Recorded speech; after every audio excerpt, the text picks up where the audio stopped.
Imagine waking up after an earthquake. Roads are cracked, relief goods are delayed, and people looking for answers. In moments like these, one question comes to mind. What is the right thing to do? Today, I'll explore how four major ethical theories help us understand what ethical leadership should look like, especially in times of crisis in the Philippines. Hi everyone, I am Joel Assis, and in this video, I will discuss deontology, utilitarianism, virtue ethics, and social contract theory, and how these ideas connect to real issue in our country. First, deontology, developed by Immanuel Kant, focuses on moral duty and principles. It teaches us that we should do what is right, not because it benefits us, but because it is our moral obligation. Kant also introduced categorical imperative, which includes acting only on rules that you want everyone to follow, treating people as ends, never simply as tools. In simple words, we must follow what is morally right, regardless of the consequences. For example, during typhoons or earthquakes, government officials have a duty to be transparent with disaster funds.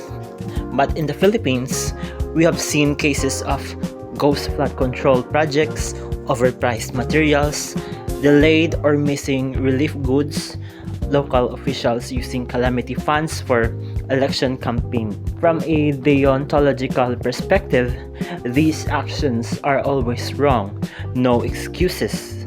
Even if someone argues it was for the project or it will help my political career, deontology says the action is immoral because it violates the duty to be honest, fair, and transparent. Next is utilitarianism, developed by Jeremy Bentham and John Stuart Mill, says an action is moral if it produces the greatest good for the greater number of people. Here, consequences matter more than intentions. The main question is, does this decision maximize overall happiness and reduce suffering? For example, during a typhoon, local governments have to decide which barangays should be evacuated first. A utilitarian would consider which areas have the highest population density, who are the most vulnerable, where the risk of landslide or storm surge is greatest. This helps the number of lives saved. Utilitarian thinking was also visible during COVID-19 lockdowns, balancing health, safety, and economic survival. Earthquake response, choosing which damaged bridges should be repaired first to benefit the most commuters. Distribution of relief packs, prioritizing areas that suffered heavier damage. This theory encourages leaders to think beyond personal interests and consider the overall well-being of society. Third is virtue ethics, created by Aristotle, focuses on the character and moral excellence of a person. It says that we become good people not through rules or consequences, but through habitual practice virtues such as courage, compassion, integrity, generosity, and honesty. Another key idea is the doctrine of the mean, which means the right action lies between two extremes. For example, courage is between recklessness and cowardice. Generosity is between wastefulness and selfishness. Virtue ethics helps us assess the character of leaders and citizens during crisis. Here are some examples of virtuous leadership. Some mayors stay with evacuees overnight, showing compassion and solidarity. Rescue volunteers risk their lives during floods. This is courage and selfishness. Teachers who continue holding modular classes in evacuation centers show dedication and integrity.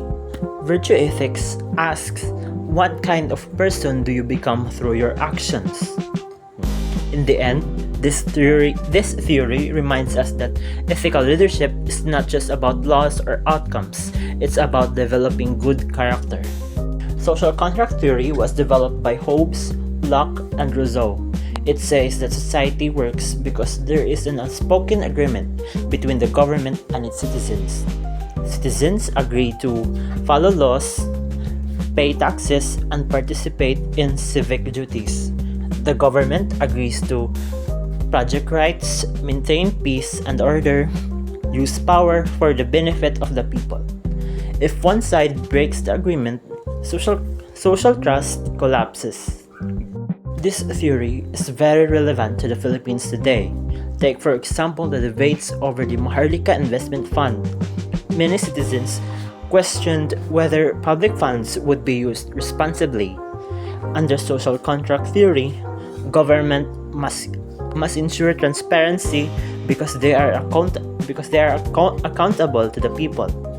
Policies must reflect the general will, not personal or political interests. Citizens have the right to question the demand clarifications. Other examples include trust in the justice system, public reactions to new laws, or controversial bills. Community expectations during disasters, when authorities fail to protect the public, or when corruption occurs, the social contract is weakened and citizens lose trust. This theory reminds that good governance is built on mutual respect and responsibility. To summarize, deontology teaches us about duty and universal principles. Utilitarianism teaches us to focus on the common good and overall impact. Virtue ethics reminds us to develop strong moral character, and social contract theory teaches us that society works only when leaders and citizens honor their obligations. In times of disaster, political conflict, or crisis, these theories help us understand not only what leaders should do, but also what we as citizens can contribute. Thank you for watching, and that is all for the 4 major ethical theories.